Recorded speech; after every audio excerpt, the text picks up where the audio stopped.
তা হ্যালো বন্ধুরা, আবার একটা নতুন ভিডিও নিয়ে আমি আপনাদের সামনে চলে এসেছি। আজকের যে ভিডিওটা হতে চলেছে ইম্পর্টেন্ট এবং গুরুত্বপূর্ণ ভিডিও।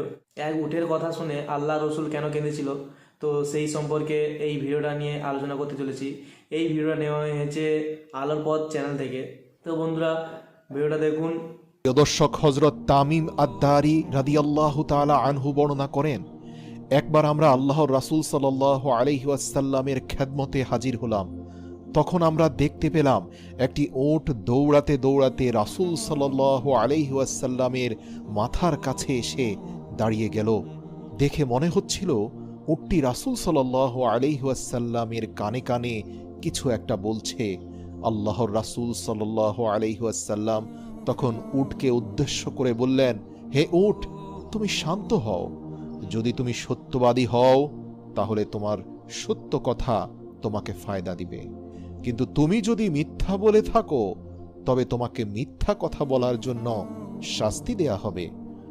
নিশ্চয়ই যে আমার নিকটে আশ্রয় নেবে আল্লাহ তাআলাও তাকে নিরাপত্তা দান করেন, আর যে আমার নিকট আশ্রয় নেয় তাকে আল্লাহ কখনো নিঃস্ব হতে দেয় না।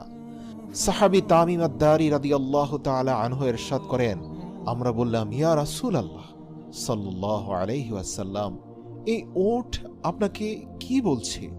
আল্লাহর রাসূল সাল্লাল্লাহু আলাইহি ওয়াসাল্লাম বললেন, এই ওট আমাকে বলছে তার মালিক তাকে জবেহ করে তার মাংস খাওয়ার সিদ্ধান্ত নিয়েছে, তাই সে তার মালিকের কাছ থেকে পালিয়ে এসেছে এবং সে এখানে এসে আমার নিকট সাহায্য চাইছে। সাহাবী তামিম আদ-দারি রাদিয়াল্লাহু তাআলা আনহু বললেন, অতঃপর আমরা নিজেদের মধ্যে গল্পে ব্যস্ত হয়ে গেলাম। হঠাৎ সেই সময় উটের মালিক আমাদের নিকট ছুটে আসলো। সেই উট যখন তার মালিককে আসতে দেখল, তখন সে পুনরায় আল্লাহর রাসূল সাল্লাল্লাহু আলাইহি সাল্লামের কাছে গিয়ে দাঁড়ালো এবং ঠিক রাসূল সাল্লাল্লাহু আলাইহি সাল্লামের বরাবর পেছনে লুকানোর চেষ্টা করল। উটের মালিক বলল, ইয়া রাসূলুল্লাহ সাল্লাল্লাহু আলাইহি ওয়াসাল্লাম, আমার এই উট 3 দিন আগে আমার কাছ থেকে পালিয়ে গেছে, আর আজকে আমি একে আপনার কাছে পেয়েছি। এ কথা শুনে আল্লাহর রাসূল সাল্লাল্লাহু আলাইহি ওয়াসাল্লাম বললেন, এই উট আমার নিকটে নালিশ জানিয়েছে। সে আমাকে বলছে যে তোমার কাছে অনেক বছর ধরে লালিত পালিত হয়েছে, বড় হয়েছে। যখন প্রচণ্ড গরমের সময় আসে তুমি তখন তার পিঠে চড়ে ঘাস এবং চারণভূমির এলাকায় যেতে, আর যখন শীতের সময় আসতো তখন তুমি তার পিঠে সাওয়ার হয়ে গরম এলাকার দিকে সফর করতে। আর এখন যখন সে বার্ধক্যে উপনীত হয়েছে তখন তুমি তাকে জবেহ করে তার মাংস খাওয়ার পরিকল্পনা করেছ। ওটের মালিক বলল, ইয়া রাসূলুল্লাহ সাল্লাল্লাহু আলাইহি ওয়াসাল্লাম, ঘটনা ঠিক তেমনই যেমনটা আপনি বর্ণনা করেছেন, কিন্তু প্রশ্ন হলো সে কিভাবে আপনাকে সব জানালো?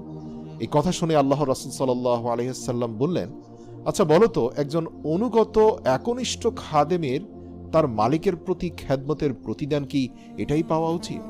উটের মালিক বলল, ইয়া রাসূলুল্লাহ সাল্লাল্লাহু আলাইহি ওয়াসাল্লাম, এখন আমি একে বিক্রি করব না, একে জবেহ করব না। আপনি যা অনুমতি দেবেন আমি তাই করব। এরপর আল্লাহর রাসূল সাল্লাল্লাহু আলাইহি ওয়াসাল্লাম সেই উটের মালিকের কাছ থেকে উটটিকে 100 দিরহামের বিনিময়ে কিনে নিলেন। তারপর তিনি উটটিকে বললেন, হে উট, যাও, এখন থেকে তুমি মুক্ত। আল্লাহ তাআলার দেওয়া রিজিক তালাশ করো। অতঃপর সেই উটটি আল্লাহর রাসূল সাল্লাল্লাহু আলাইহি ওয়াসাল্লামের মাথার কাছে নিজের মুখ এগিয়ে নিয়ে মুখ দিয়ে একটি আওয়াজ করল, যা শুনে আল্লাহর রাসূল সাল্লাল্লাহু আলাইহি ওয়াসাল্লাম বললেন, আমিন আমিন। এরপর উটটি পুনরায় দোয়া করল। আল্লাহর রাসূল সাল্লাল্লাহু আলাইহি ওয়াসাল্লাম আবারও বললেন, আমিন আমিন। উটটি পুনরায় দোয়া করল। আল্লাহর রাসূল তৃতীয়বারের মতো বললেন, আমিন আমিন। কিন্তু উটটি যখন চতুর্থবার একটি শব্দ করল, তখন আল্লাহর রাসূল সাল্লাল্লাহু আলাইহি ওয়াসাল্লাম আমিন তো বললেনই না, বরং আবেগপ্রবণ হয়ে কাঁদতে শুরু করলেন এবং বলতে লাগলেন, হায় আমার উম্মত, হায় আমার উম্মত। এমনকি রাসূল সাল্লাল্লাহু আলাইহি সাল্লামের চোখ থেকে অশ্রু বেয়ে পড়তে লাগলো।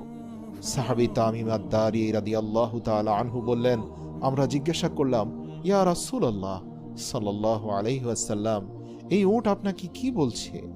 রাসূল সাল্লাল্লাহু আলাইহি ওয়াসাল্লাম বললেন, উটটি আমাকে প্রথমবার বলছে, ইয়া রাসূলুল্লাহ সাল্লাল্লাহু আলাইহি ওয়াসাল্লাম, আল্লাহ তাআলা আপনাকে ইসলাম এবং কোরআনের মাধ্যমে উত্তম প্রতিদান দান করবেন। আমি বললাম আমিন। তারপর উটটি আমাকে বলল, আল্লাহ তাআলা যেন কিয়ামতের দিন আপনার উম্মতের অন্তর থেকে সমস্ত ভয় ভীতি এমনভাবে দূর করে দেন যেমনইভাবে আজকে আপনি আমার অন্তর থেকে ভয়কে দূর করে দিলেন। আমি বললাম আমিন সুম্মা আমিন।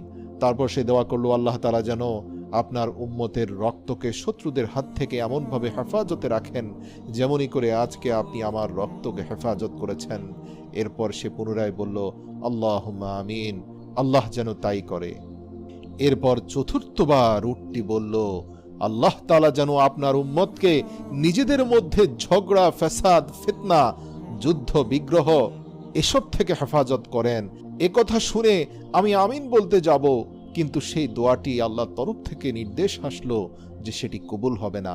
একথা শুনে আমার কান্না পেল, কেননা এই একই দোয়া আমিও আমার উম্মতের জন্য আল্লাহর কাছে বহুবার করেছি, কান্নাকাটি করে করেছি, হে আল্লাহ আমার উম্মতদেরকে অভ্যন্তরীণ ফিতনা, ঝগড়া, ফ্যাসাদ এসব থেকে রক্ষা করো।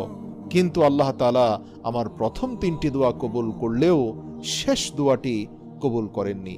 হযরত জিবরাইল আলাইহিস সালাম আমাকে আল্লাহর পক্ষ থেকে খবর দিয়ে দিয়েছেন যে, হে রাসূল, আপনার উম্মতদের মধ্যে সর্বশ্রেষ্ঠ ফিতনা হচ্ছে যে তারা পরস্পর ছোটখাটো ত্রুটি বিচ্যুতি নিয়ে একজন আরেকজনকে ফতোয়াবাজি করবে, ফিতনাবাজি করবে, ঝগড়াঝাটি করবে, এসবে লিপ্ত হবে এবং এসব করেই এরা ধ্বংস হবে। বাইরের শত্রু যখন এদেরকে আক্রমণ করবে, এরা অভ্যন্তরীণ দ্বন্দ্ব কলহে ব্যস্ত থাকবে। এসব কিছু যা ঘটবে সবই তাকদিরে লেখা হয়ে গিয়েছে। কাজেই এই ক্ষেত্রে আল্লাহ আপনার দোয়া কবুল করবেন না। আল্লাহু আকবার। প্রিয় দর্শক, আজ আমরা মুসলিম সমাজের দিকে তাকালেই দেখতে পাই বিজাতিরা ঐক্যবদ্ধ হয়ে আজ ফিলিস্তিনের মাটিতে, আজ বিশ্বের বিভিন্ন প্রান্তে মুসলিমদের উপর চড়াও হচ্ছে। আর মুসলিমরা একে অপরকে অমুকের দালাল, তমুকের দালাল, ইয়াহুদির দালাল, ও কাফের, এ খারেজি, ওই ব্যক্তি শিয়া, ওই ব্যক্তি সুন্নি, বিভিন্ন দলে উপদলে বিভক্ত হয়ে বিভিন্ন বিভ্রান্তির মধ্যে পড়ে আজ মুসলমান শুধুমাত্র কালেমার ছায়াতলে আশ্রয় নেওয়ার কথা ভুলে গেছে। এরা এক গ্রুপ আরেক গ্রুপকে দুই চোখের এক চোখেও দেখতে পারে না। আজ এই হাদিস 100% সত্যতাই স্পষ্ট হলো।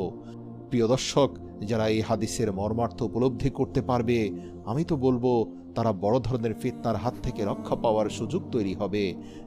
আজ মুসলমানরা নিজেরাই একে অন্যের রক্ত পিপাসু হয়ে উঠেছে, মুসলমানেরাই একে অপরকে হত্যা করছে, ফেরকাবাজি ও দলাদলির নামে একে অন্যের শত্রুতে পরিণত হয়েছে। বর্তমানে যতটা ক্ষতি মুসলমানেরা মুসলমানদের করছে, ততটা হয়তো কাফের মুশরিকরাও করতে পারেনি।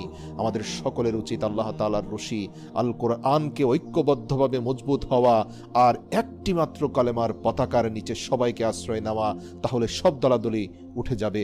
আজ থেকে এক মুসলিম আরেক মুসলিমকে শুধুমাত্র এর ভিত্তিতেই গ্রহণ করবেন যে তার ভিতরে লা ইলাহা ইল্লাল্লাহু মুহাম্মাদুর রাসূলুল্লাহ এতটুকু আছে কিনা।